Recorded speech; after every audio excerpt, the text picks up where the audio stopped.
zone CEMAC, on a le sentiment qu'on a beaucoup plus affaire à un manque de volonté et donc par avoir des conséquences aux hommes faibles.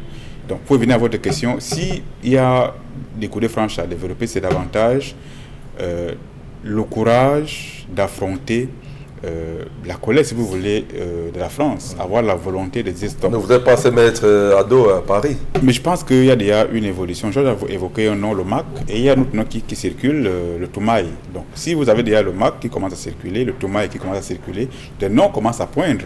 C'est la preuve qu'il y a quand même une petite évolution.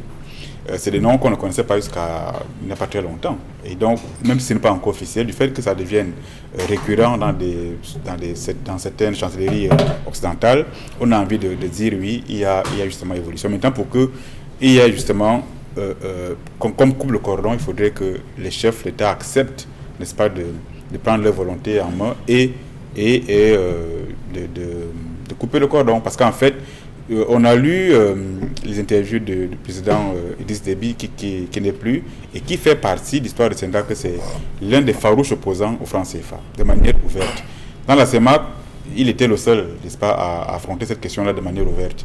À part lui, ni Paul Biya, ni Sassou Nguesso, ni Bongo, ni personne d'autre n'a jamais ouvertement critiqué le franc CFA. Alors, il devra attendre des mesures permettant de lutter contre l'inflation. En zone CEMAC, elle a dépassé les 3% que veut la norme sous-régionale. Le citoyen attendra qu'il y ait plus d'acceptation, que les frontières soient plus ouvertes. Parce que jusque-là, on a eu une CEMAC qui excelle dans les discours d'intégration. Et pourtant, il y a des Camerounais qui sont en difficulté en Guinée équatoriale. Il y a des Camerounais qui sont en difficulté au Gabon. Et il y en a qui veulent peut-être aller à Brazzaville et qui ont de la peine. Il y en a qui veulent peut-être encore aller au Tchad et qui hésitent parce qu'il y a une question de sécurité. Donc, à la fin des travaux, il faudra donner des garanties à nos populations que la sécurité est de mise et qu'ils peuvent circuler. Maintenant, je reviens beaucoup plus sur les relations avec la Guinée équatoriale. Il faut avoir le courage de poser ces problèmes sur la table et de le résoudre.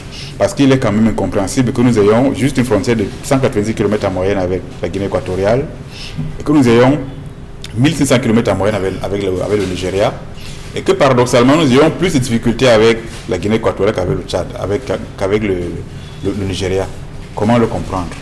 Et donc, on n'a jamais vu de Nigériens refoulés, c'est pas du Ghana, les Nigériens refoulés, c'est pas de Côte d'Ivoire et autres, mais curieusement, on a des Camerounais qui sont refoulés de la Guinée équatoriale.